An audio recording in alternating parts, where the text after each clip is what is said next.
Now, Martha, anything you can add to this debate that will move it in one direction or another, or in a completely different direction? Yeah, the ceiling might fall in. We'll see what happens. I also was feeling quite intimidated by being in this particular room, so I went on Twitter and I said, I am doing this particular event this evening with the very well-respected Baroness at the end here. Does anybody have any help? Literally, that's enough because you can fit that into 240 characters. And I got back a flood of phenomenal research, thoughts, clever insights, people who thought about this issue a lot, people who cared about this issue a lot, people I hadn't met before, people I had met before, some people very pro the things that have been said, some people very anti the things that said. I didn't get any stuff about put my socks on, just brush my teeth. And that's not how I use Twitter. And I was thinking when you were talking about how, when I was 11, I wrote my diary, and I found it the other day, and it said, got up, washed hair, went to school. Next day, got up, washed hair, went to school, and I thought, goodness gracious me, that really was a find. And then I thought about what you were saying, and I was thinking, you know, it's really not so different if you're 7 and you're using Twitter for that particular purpose. So my question, I guess, less of a challenge, more of a question is, I'm absolutely for positive scientific research and empirical, nuanced, complex scientific research, but how do you separate out all the nuances that this technology presents? You cannot lump Twitter with War of Worlds. You cannot lump Facebook with Yahoo searches, for me, let alone for the myriad of different people that use these things. And so how would you do that, and what would you be hoping from that kind of as always, study? A technology, like all science, is neutral. Yeah? It is what it is. But it's how people are using it and the time that they're using it for, at the stage of their life they're using it, that is concerning me more than the things per se. As I've hoped I've said. So which bits of technology would you hope to pin down? What and I'd like, and how? With what it's not the technology, it's the qualities that I feel are important for the brain that I would like to see served by the technology, which I don't necessarily feel are there at the moment. And alternatively, I do feel very sad, despite what you say, that, and I know these are extreme cases, that how many millennia have the human beings been around? How many civilizations have risen and fallen? How many symphonies and books have been written? How many insights into the human condition are there?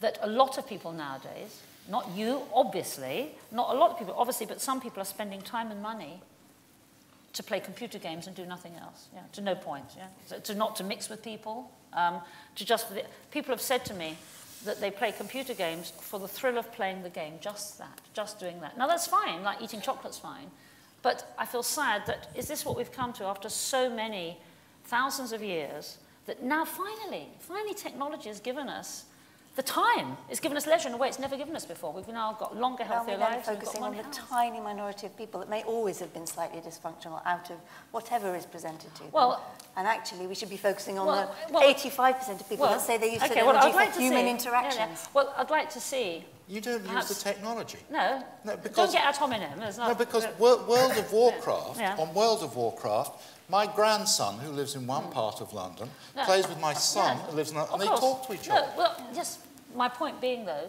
some people may do that, but I've met people, and we know that some people do sit in their room and just do it on their own, in a rather onanistic way, by themselves. Yeah?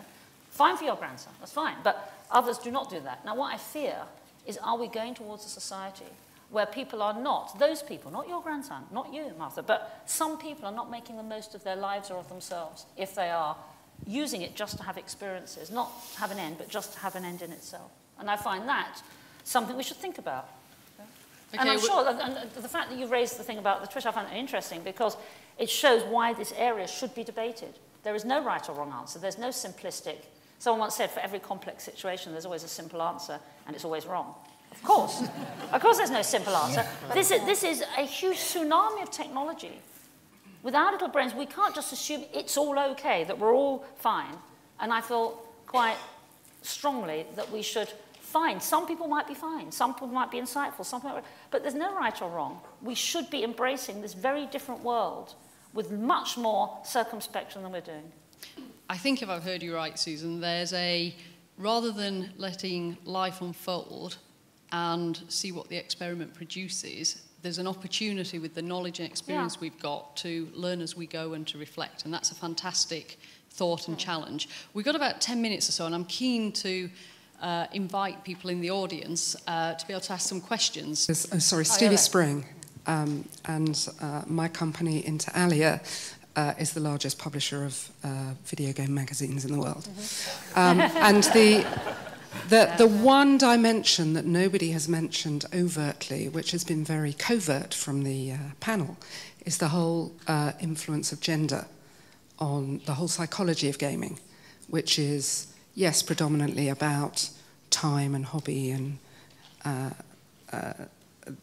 and connection, but it's invariably young men. Mm-hmm. And you haven't mentioned that so far. And I exclude Nintendo Wii, by the way, because that's not a proper gaming console. That fits perfectly because traditionally, if one has sweeping generalizations, men have the hunting brain, women have the communication brain. That is to say, they have specific goals and like solving problems. Women like communicating in relationships. End of.